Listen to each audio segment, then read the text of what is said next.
It's a privilege, dear friends, to be amongst you in beautiful Alberta again this year as you work hard to learn how to release the society building power of the faith in your respective clusters.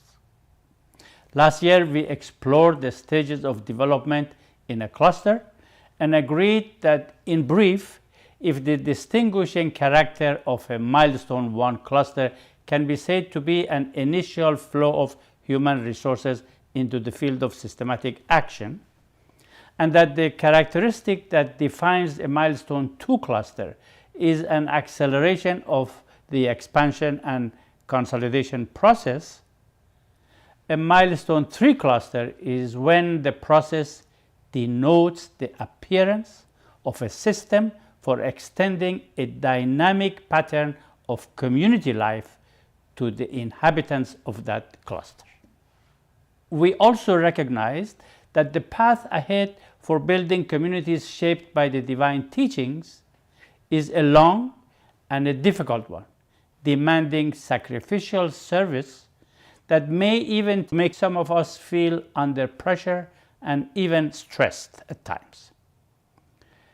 But we know well that the knowledge, insights, and skills that we gain through participation in the courses of the Training Institute and our effort to strengthen the Institute process in our cluster can help build our capacity to face the pressure and the stress with the joy that comes from service to humanity.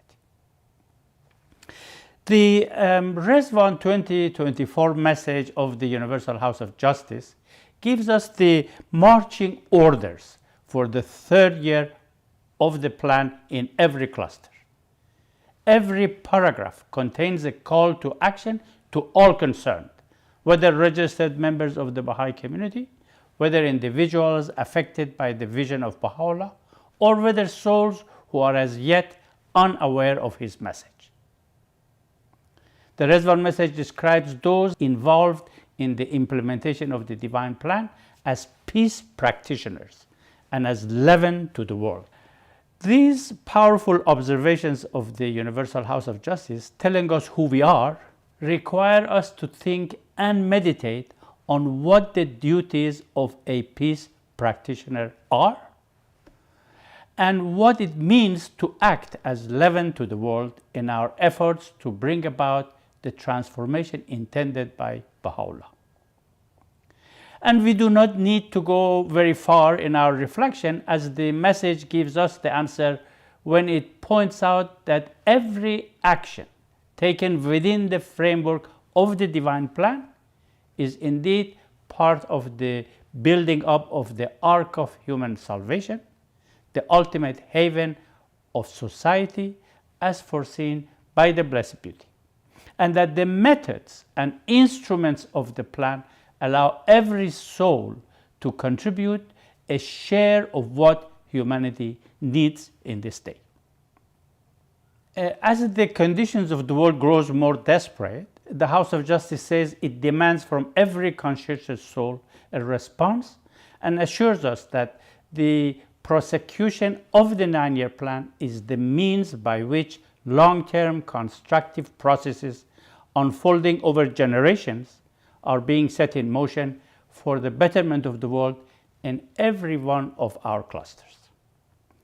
The House of Justice then helps us to see how all of this points to an urgent, inescapable conclusion.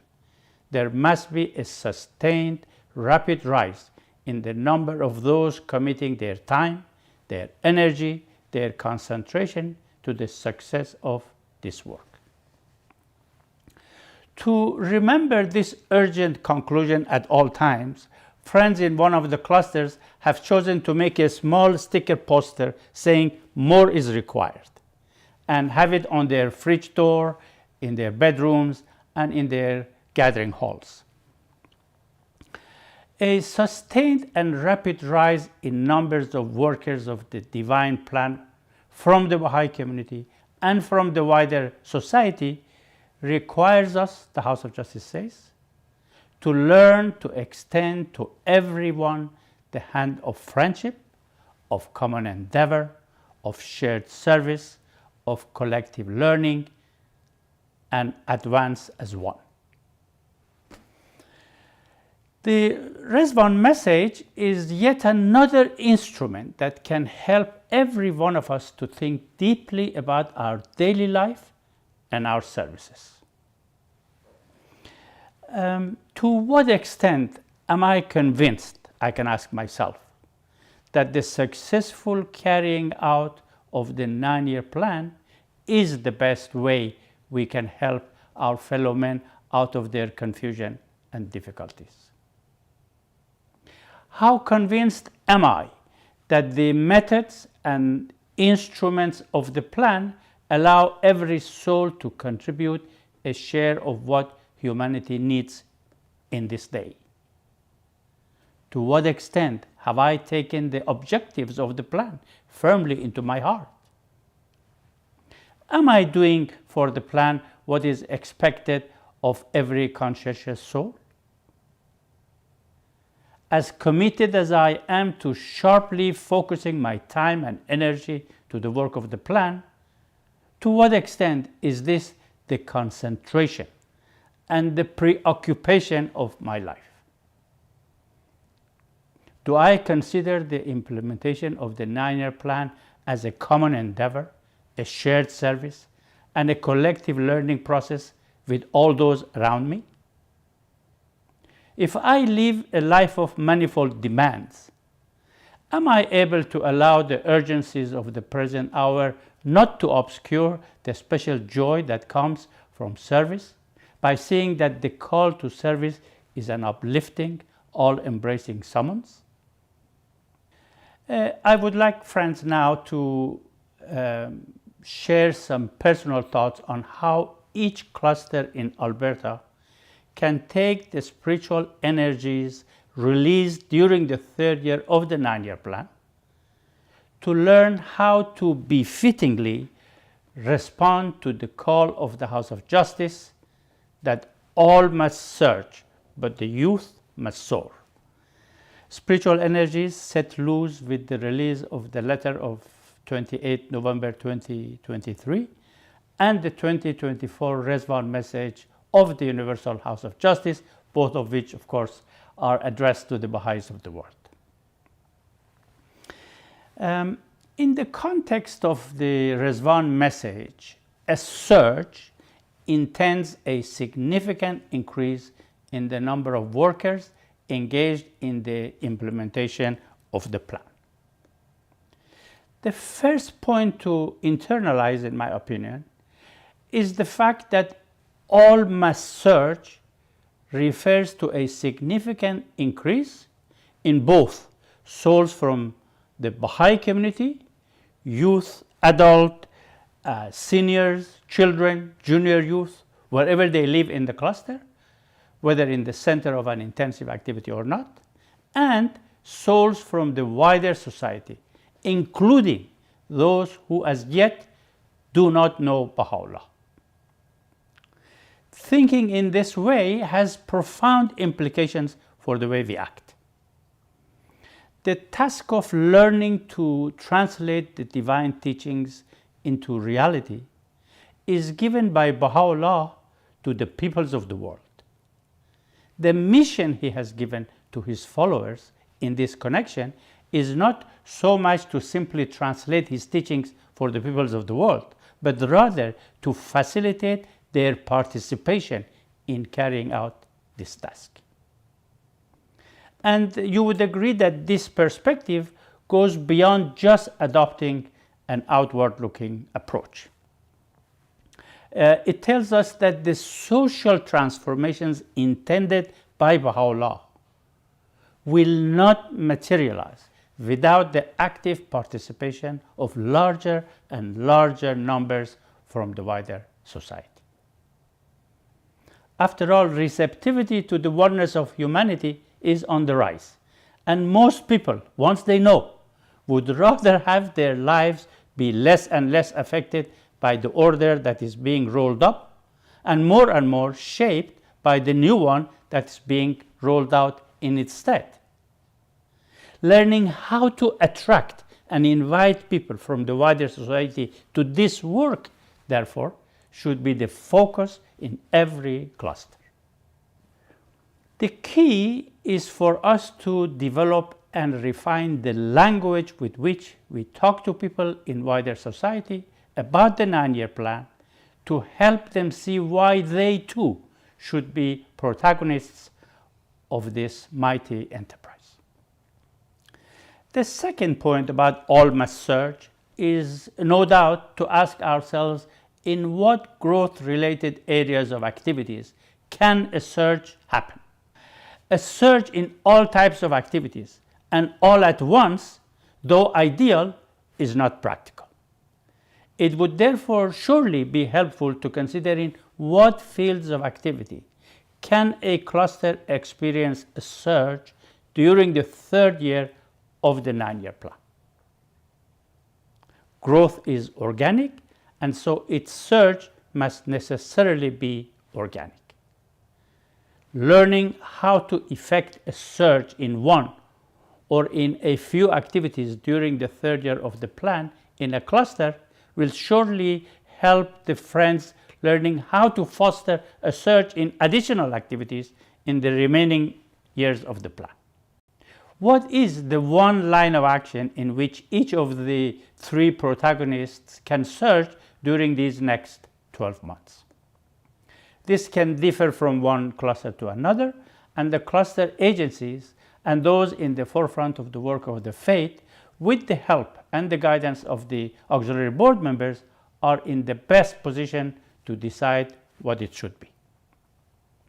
But to continue on the topic of how to effect the concept of all must search in a cluster, and as an example, I would suggest, based on my experience of a few clusters in Canada, the following lines of action: teaching the faith for individuals, celebration of Baha'i holidays for communities, and putting the learning process in the cluster on a stronger footing for the institutions. Let me say a few words about each of these lines of action and why I'm suggesting them. Teaching the faith through both individual initiative and collective endeavors is essential to the process of releasing the society-building power of the faith. Baha'u'llah enjoins on everyone, without exception, the responsibility to teach the faith. The House of Justice clarifies that teaching the faith embraces many diverse activities, all of which are vital to success, and each of which reinforces the other. I like to think that every Baha'i knows the importance of teaching and the consequences of not teaching. Every believer has an affiliation towards teaching the faith to others, and it is therefore easier to think of teaching as a field in which all must search. Universal participation in the teaching work will cause immense blessings to descend upon everyone in the community, and indeed to the entire population within the cluster. A surge in teaching will no doubt contribute significantly to the strengthening of the training institute, the institute process, and to growth in general. In a letter dated 9th of January 2001, the House of Justice notes that when training and encouragement are effective, a culture of growth is nourished in which the believers see their duty to teach as a natural consequence of having accepted Baha'u'llah. This guidance to me highlights just how important are the roles of the community and the institutions if more and more individuals are to intensify their teaching work. What training and what encouragement and support would help create a surge in teaching and cause a culture of teaching to prevail in a cluster? This is a subject of deep reflection and thought for every cluster, in my opinion. How prepared are friends to introduce the faith to those around them? including to those who have an aversion to religion? Do we know of an effective way of inviting people to the Training Institute courses? How effective are we in encouraging everyone to teach the faith? To develop a practical plan of action which will see a surge in teaching within this year, it may be useful to consider what would indeed constitute a surge in teaching in a cluster. A small increase in teaching activities in one cluster could be seen as a surge in another. Once the scope of a surge is defined in a cluster, it would be useful to translate this into an approximate number of friends who would be engaged in this work. What such a plan of action will look like is obviously going to be different from one cluster to another, and it is best decided upon by the cluster agencies in consultation with those in the forefront of the work of the faith at the cluster level.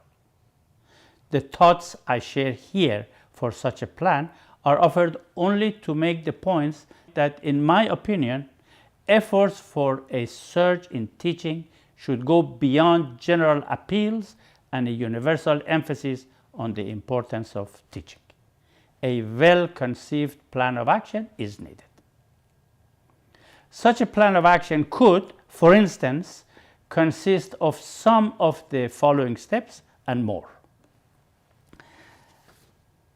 1.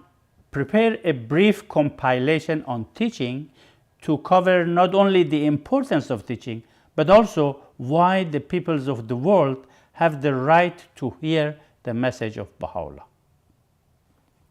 The format of the compilation should not be for the bookshelves, but for hanging on fridges or in other accessible spots in home. Then distribute the compilation as a gift to everyone in the Baha'i community and to those from the wider society who are eager to serve in this field. 2. In every 19-day feast, program throughout the year should include time for the friends to study and consult about one or two quotes from the compilation. The program should also include inspiring stories about teaching as an additional way of assisting the friends to fan within their hearts a passion for teaching. 3. Make use of the compilation to the extent possible in home visits. 4. Share with the community whatever learning is already available on how to invite people from the wider society to the study of Book 1.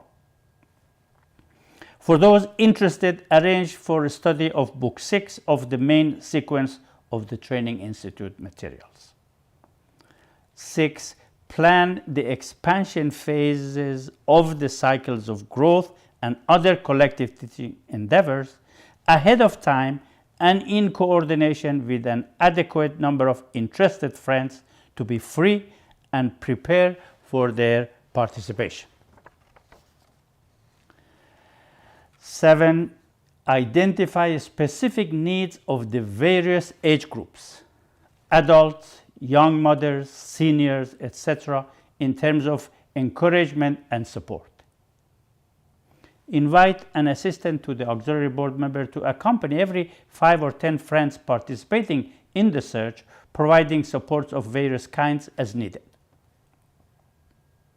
Assistant could also be asked to help the friends to reflect periodically on effective ways of teaching the faith in different parts of clusters, and to be occupied in an ongoing process of learning about what is most effective way of teaching in the place where the friends live. 9. Inspire and assist children and junior youth to see themselves as teachers of the faith and to invite their age-mate friends to the children classes and junior youth groups they themselves attend. Encourage senior citizens who are eager to know how they can serve to talk to their children and grandchildren. 9. Support firesides to become increasingly coherent with community building efforts. 10. If needed, make supplementary teaching materials available in the cluster. 11. Arrange reflection meetings for the cluster agencies to review the progress being made in teaching. And lastly, use the learning from this undertaking to expand the circle of friends engaged in teaching. These were just, friends, a list of things that can be done. Less than this or more than this may be needed in every cluster, but the idea is a plan of action to create a culture where everyone will feel responsible to teach as a result of his or her recognition of Baha'u'llah. The line of action for the community, as I mentioned, that a surge can be seen during the third year of the plan, is celebration of Baha'i holidays. Let's just think. The pattern of spiritual and social life taking shape in clusters involves study circles, children classes, junior youth, devotional meetings, home visits, other teaching efforts, and reflection meetings, as well as holiday observations, 19 days feast, and other gatherings. All these provide abundant opportunities for engagement, consultation, hence experiencing and learning that which will need to change in personal and collective understanding, in action, and ultimately in bringing about the transformation intended. The community, therefore, as a protagonist of the plan, can and should contribute significantly to growth. A vibrant community life is among the elements mentioned by the House of Justice as contributing to growth. In 2015, in its call for the intensification of community building activities, the House of Justice noted that holiday commemorations hold a special position in this regard, and reminded us that the two bicentenary celebrations in 2017 and in 2019 will be opportunities for Baha'is in every land to attract the largest possible numbers of believers, their families, friends, and collaborators, as well as others from the wider society, to commemorate moments when a manifestation of God was born to this world. And in 2019, following the worldwide success in the commemoration of these twin holidays, the House of Justice wrote, "We urge everyone to hasten now and gather again to reflect and to consult and to determine how best to apply in each unique setting all that your experience has taught you." Here, the House of Justice is pointing to the value of facilitating the participation of large number of people from the wider society in our commemorations of Baha'i holidays. A surge or a significant progress in this line of action is, in my opinion, one of the easiest lines of action for any cluster to try during this year. But consider the change in our way of commemorating Baha'i holidays when we regard them as being not just for the Baha'is, but for everyone in the cluster who is attracted to the vision of Baha'u'llah. Inviting people around us to the commemoration of Baha'i holidays gives us an opportunity to make it possible for a large number of people to taste the dynamics and the sweetness of a vibrant community life. However, for this to materialize systematically in every cluster, we must pay attention to a few things. The first of these may well be the need to learn the right language to use. Consider the language used by the House of Justice when it refers to the twin birthdays as moments when a manifestation of God was born to the world. How inclusive that is. Think about the beautiful approach we should take to describe other Baha'i holidays using similar language. As for the program for these observations, the House of Justice assures us that the tablets recited and the prayers, stories, songs, and sentiments voiced stir the heart and fill the soul with awe and wonder. But special considerations regarding the program's content may also be necessary depending on the local circumstances. The participation of children, as well as aspects of the program that emphasizes unity in diversity, will surely lift the spirit. The use of art and music from diverse backgrounds would likewise surely add to the richness of the program. Other considerations, I don't know, such as the location where the commemoration is held, may even have to be something to consider, at least in some clusters. But whatever is done, the social atmosphere of such gathering is of a vital importance. Everyone, regardless of culture and background, should feel loved, engaged, and welcomed. What will surely greatly help is for the Baha'is to learn how, in such gatherings, to show their love for the newcomers and associate and converse with them, rather than engaging in the habitual mingling with one's old friends. What will also no doubt help everyone to feel at ease will be such considerations as avoiding talking in languages other than the one common amongst the visitors, or avoiding the use of vocabulary that is familiar only to the Baha'is. Bearing all these points in mind, every cluster can benefit every year from 9 spaces, the 9 Baha'i holidays, in which we offer friendship through Baha'i hospitality and meaningful conversations with large number of people from the wider society.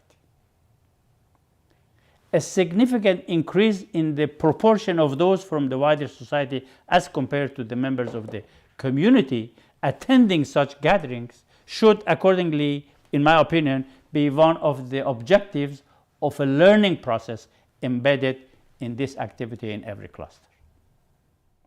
Such a search will be an encouragement to those who are poised to enter the faith, and will without doubt have a very positive effect on all the teaching efforts in the cluster. A holiday celebration committee of a local assembly that pursues this approach systematically with an attitude of learning can play a major role in the promotion of growth in the cluster. The suggested line of action for the institutions to focus aimed at seeing a surge during the 3rd year of the plan is what I have mentioned as putting the learning process at the cluster level on a stronger footing. It will take a bit of time for me to explain what I mean by this. Let me begin by asking this question. How often do we relate lack of rapid growth in a cluster to the need for a more systematic and more effective learning process at the cluster level? Yet, in the words of the Universal House of Justice, the implementation of the global plans of the faith is impelled by learning. And on the interconnectedness of the two, the House of Justice points to the learning process as being as important as the expansion or growth itself. Highlighting how crucial learning process at the cluster level is to growth, the House of Justice notes, whatever the level of activity in a cluster, it's the capacity for learning among the local friends within a common framework that fosters progress along the path of development. And finally, the House of Justice assures us that this combined process of action, learning, and training will endow communities with an ever-increasing number of capable and eager teachers of the cause. It is with this in mind that I believe we will do well everywhere if in the third year of the plan we examine the learning process at the cluster level and see how it can be moved even an inch towards a stronger footing. To do so, it will surely be helpful to refresh our minds on what a learning process entails. The guidance of the House of Justice is abundant on this matter. For ease of reference, I have prepared a summary of what should take place in what we call the learning process. It's all based on the guidance of the House of Justice. It says basically the friends in this process share their experiences, reflect on issues, consider adjustments, maintain enthusiasm and unity of thought. Accomplishments and challenges are regularly evaluated, obstacles removed, resources multiplied, lessons learned, and modifications in the goals made without losing continuation of action. Stumbling blocks made stepping stones for progress. The friends grow more capable of overcoming setbacks, whether small or large, diagnosing their root causes, exploring the underlying principles, bringing to bear relevant experience, identifying remedial steps, and assessing progress until the process of growth has been fully reinvigorated. The process of learning, therefore, friends, involves a wide range of actions such as sharing of experience, all the way through to making adjustments, removing obstacles, turning stumbling blocks into stepping stones for progress. Do we not see in this the concept of progress in the process of learning itself? Do we not see the need for learning how to learn? It's the need to pay systematic attention to learning how to learn at the cluster level that I suggest should come to the special attention of the cluster agencies during the third year of the plan. We also need to note that, in the words of the House of Justice, the process of studying guidance and learning from experience is the challenge for friends everywhere.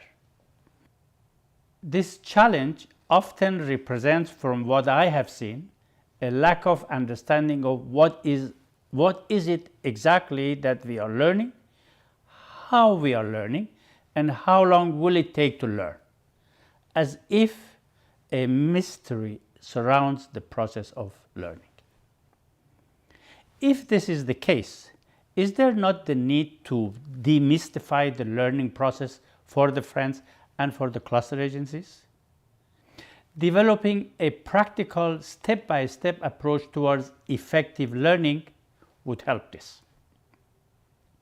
It is therefore essential, in my opinion, that at the cluster level, we from time to time ask ourselves how effective we are at putting into operation an effective, systematic learning mechanism.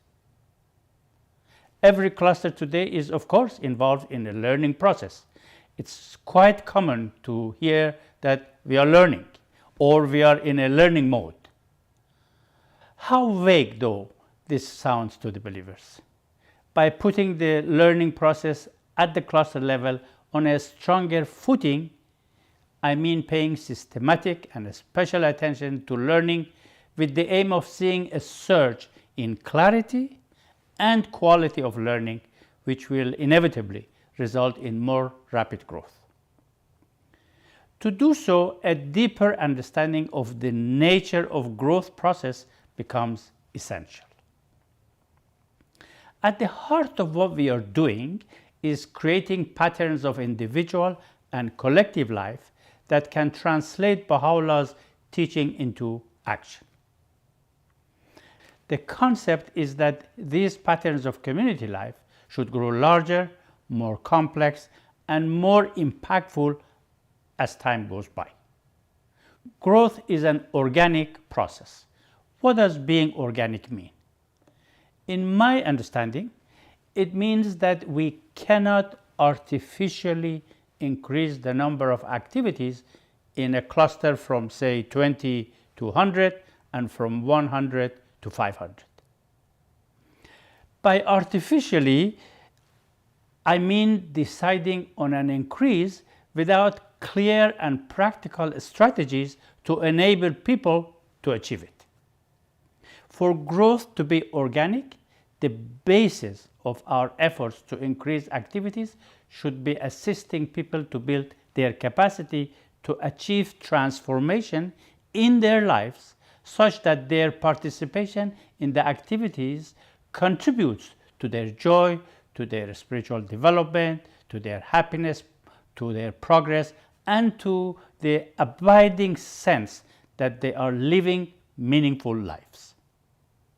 Otherwise, we are just having people carry out tasks, and eventually we will reach the limit of the number of tasks they can carry out. Or they will get tired, the numbers of tasks carried out drops, and transformation is difficult to come by. Setting goals is, of course, essential for progress in increasing activities, but the way of achieving goals must be based on capacity building. And this is logical because there will always be things that the workers of the faith in the cluster know how to do and things that they do not know how to do. Friends must learn how to do what they do not know how to do. It is illuminating when a cluster keeps regular records of what the friends have already learned and what they are currently learning. Having a simple guide on how learning will take place for a given task would certainly also be very helpful and clarifying. Examples of what we don't know could, for instance, be that we do not know how to hold a devotional meeting that keeps participants interested, or we don't know how to talk to the people from the wider society about the community building process and invite them to participate in it. Or it could be that we don't know how to assist a participant from the wider society to become a protagonist of the plan. If a few issues such as these are acknowledged as areas of current learning in a cluster, the next question should be, in my opinion, what ways can the friends learn each one of them? In many places, the cluster's main mechanism for learning is the reflection meetings held for the generality of the believers and those held separately for tutors and animators.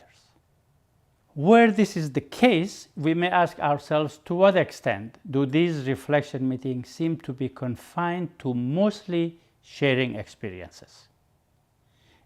If in a cluster, the reflection meetings often end up being just storytelling and sharing of experience, as inspiring as they may be, how will this help remove obstacles? And when and how will strategies for growth be re-examined? If the learning process aims at lessons being learned and distilled and refined so that they can be applied more generally by everyone, is a large gathering with random participants of diverse capacity adequate for this purpose? Given that the full process of learning includes steps such as strategies re-examined, obstacles removed, lessons learned, how efficient these reflection spaces have been so far? If we carry out the growth-related tasks without learning what we do not know how to do or fail to do well, or if the time that takes to learn them is frustratingly long, growth can grind to a halt. While structures are important and necessary, challenges faced in the process of growth cannot be resolved by structures alone. To try to solve problems by relying mainly on structure is not an organic process, but more in the nature of a mechanical approach, and this will therefore not work in the long run.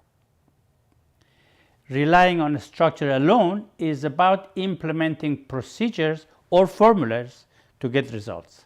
It's akin to saying, if you do A, B, C, we will double the number of devotional meetings, for instance. In such cases, when challenges arise, activities can collapse, or the number of activities reaches a point where it is much harder to achieve more.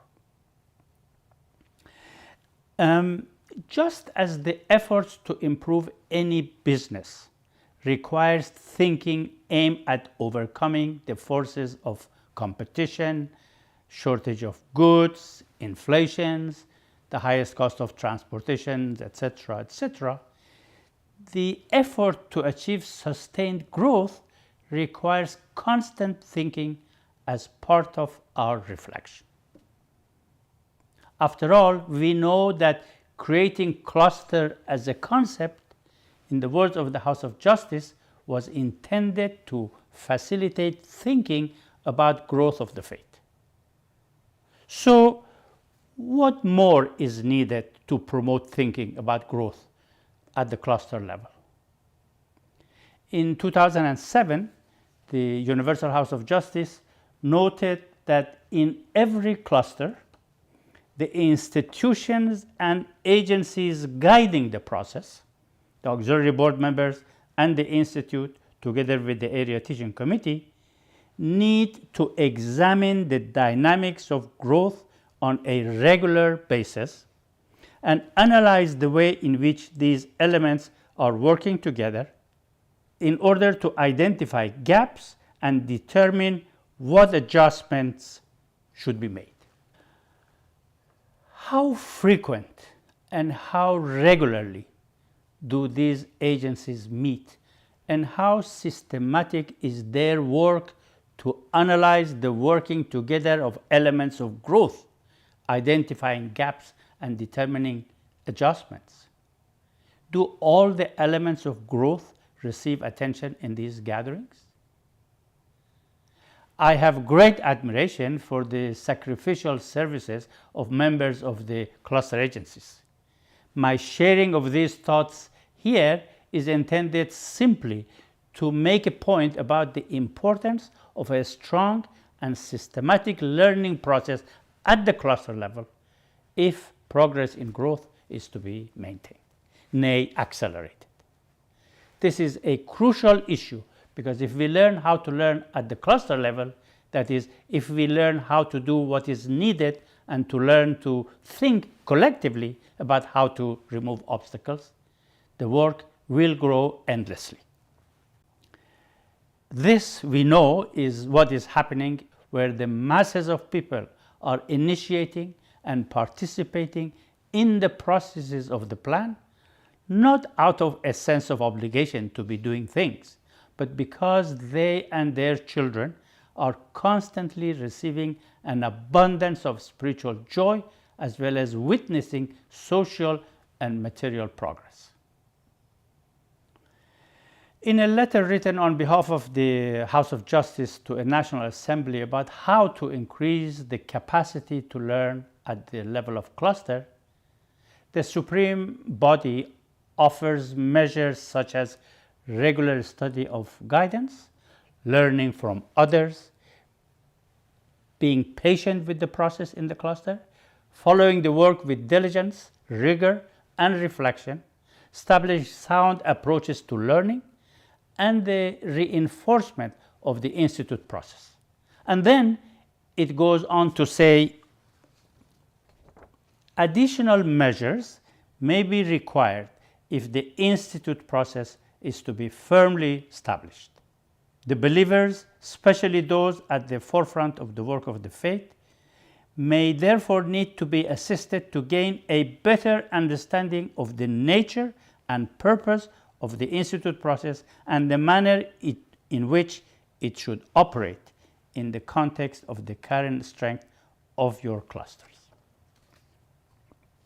Through this initiative, with those at the front ranks of the work of the faith not limited to the membership of the cluster agencies, growth in the cluster can benefit from the inputs of those workers of the faith who have been effective in strengthening the institute process and in attracting people from the wider society, accompanying them to become protagonists of the plan themselves. In attempting to add this approach to our learning endeavors at the cluster level, there are questions to be explored, such as how will such a gathering be different from already existing reflection spaces where normally all are invited, some attend, a few speak, and the style is almost always in the form of detailed stories, allowing no quality time or energy to consider, to think, and to explore further steps in the learning process. What kind of preparation is needed to make such gatherings occasions for thinking about growth and for acquiring the increasingly advanced, more effective learning that is needed for success? And how can such reflections be in the form of an ongoing conversation among those invited to participate in the gatherings? My personal understanding of a few clusters in Canada with which I am familiar is that growth-related challenges could be essentially challenges of learning and thinking collectively about growth at the cluster level. Yet there is a tremendous amount of thinking about growth at the international, continental, national, and regional levels. There are also continuous efforts and collaborative endeavors at the level of regions and subregions to create structures, instruments aimed at strengthening the training institute, to accompany the area teaching committee, and for thinking about growth in the clusters. However, in my opinion, none of this supersedes the importance or diminishes the value of the friends at the cluster level to think about growth themselves. Let us be mindful of the guidance of the House of Justice that says whatever the level of activity in a cluster, it is the capacity for learning among the local friends within the common framework that fosters progress along the path of development. Efforts to put the learning process at the cluster level on a stronger footing, particularly where the cluster has passed milestone 3, will vary from cluster to cluster. In many, it may realistically mean taking simple initial steps towards exploring and acting upon questions such as these. Is there a clear understanding among the friends in the cluster about what they have learned so far and what they are learning currently?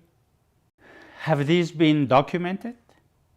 Do the friends know of the existence of channels for sharing experiences and knowledge generated within the cluster? How often does the community hear the lessons learned in a distilled and refined form such that these can be readily applied? Are there particular growth-related challenges that have been objects of learning for a long time? Do the cluster agencies regularly meet to think about growth? What role do those in the forefront of the work of the faith play in thinking collectively about growth? In what space or spaces does collective thinking about growth take place? Do the reflection spaces at the cluster level provide opportunities for serious thinking about growth? To what extent are such reflection gathering places where those who have the capacity to think about growth can do so effectively and collectively? Is it realistic to think that individuals by themselves can expand their learning from stories they hear? Whatever the conclusion to the foregoing, there is one other step that I would like to suggest towards more systematization of the learning process in a cluster. And that's this: choose one issue that it is believed the friends do not yet know how to address effectively. Draw a plan of action to learn how to do this particular issue during the next 12 months. If, for example, the issue is how to effectively attract and invite people from wider society to the Training Institute courses, think about a simple plan of action to learn about it. I don't have adequate practical experience in this, but an approach such as the following can serve, in my opinion, as an example, only as an example of what I'm trying to convey. Invite 20 or so friends with various levels of experience in the community building process to participate in the learning. 2. Draft a brief guide on how to introduce the Training Institute courses to people from wider society, drawing on the guidance of the House of Justice and text from the Institute books. This guide can be used and improved upon by the participants. 3. Call upon each participant to invite a minimum number of people from wider society to the Institute courses over the next 12 months. Arrange for the participants to gather quarterly to reflect on their experiences, with each participant inviting an average of 10 people. At the end of the year, the experience of contacting or inviting 200 people can be reviewed, analyzed, and lesson learned identified, distilled, refined, and shared for general use in the cluster. With this initial learning having already been gained, the process of extending such invitations will continue to be honed. Having shared, dear friends, some thoughts on how each protagonist of the plan may approach their initial response to the call, all must search, I would like to say a few words on the call that youth must soar. What does it mean to soar? To soar is to fly, rise, and ascend. Certain conditions are needed for a kite to soar. Adults, communities, and institutions should all feel responsible for creating the right conditions and atmosphere for youth to be able to soar. Creating these conditions is a vital objective of learning for every cluster, particularly those that have passed milestone 3. The youth clearly see that the world cannot continue much longer in its current order. Youth appreciate the fact that though the scroll of the past is given to them to read, they have also been given a blank scroll upon which to write the future. The concentration of one's life on the betterment of the world, as the Universal House of Justice calls for, can be achieved more easily by a large number of youth. You have already achieved wonderful results in Alberta, and your learning must now, in my opinion, focus on how to expand your youth movement. And for this to happen, youth must be fully involved in this learning. The soaring of youth should not be something that adults do. Rather, it is something that the youth themselves, using the guidance of the House of Justice, plan and carry out with the full support of the community and the institutions. In its response message this year, the House of Justice points to the need for a rapid rise in the number of those committing their time, their energy, their concentrations to the success of this work. This intends the involvement of people from all ages, including youth from both the Baha'i community and the wider society. How then will the youth access the guidance of the Universal House of Justice? One of the instruments of the global plans over the past 10-15 years has been the youth conferences, whose purpose is to reach out to large numbers and attract and invite them to be part of a youth movement that seeks nothing less than the betterment of the world, moving the world. The aim of the global conferences was for every cluster to benefit from this experience by using this instrument as local circumstances permit. Wherever perseverance was the approach, success has been achieved by ever-expanding groups of youth shaping up in a neighborhood. The holding of monthly youth gatherings in which youth from wider society are treated as potential protagonists of the plan is another instrument and is being undertaken in many places, as you know. What more can be initiated in the third year of the plan to enable the youth to soar? Among them, youth groups in new neighborhoods, in new clusters, more conferences, annual and semi-annual, and assisting parents to be alert to the vitality of the call that youth must soar, such that the parents give the youth support and more freedom in deciding what sacrifices they want to make for the faith at this time. Dear friends, the news of the progress of the 9-year plan in the majority of your clusters in Alberta, and indeed across the entire country, especially in the light of the ongoing process of raising up the first national house of worship in the Western world right here in Canada, is a source of tremendous joy. We can all take great joy in knowing that a befitting response of the believers to the 2024 Resvan message of the Universal House of Justice will see the release of the society building power of the faith in ever greater measures. Thank you.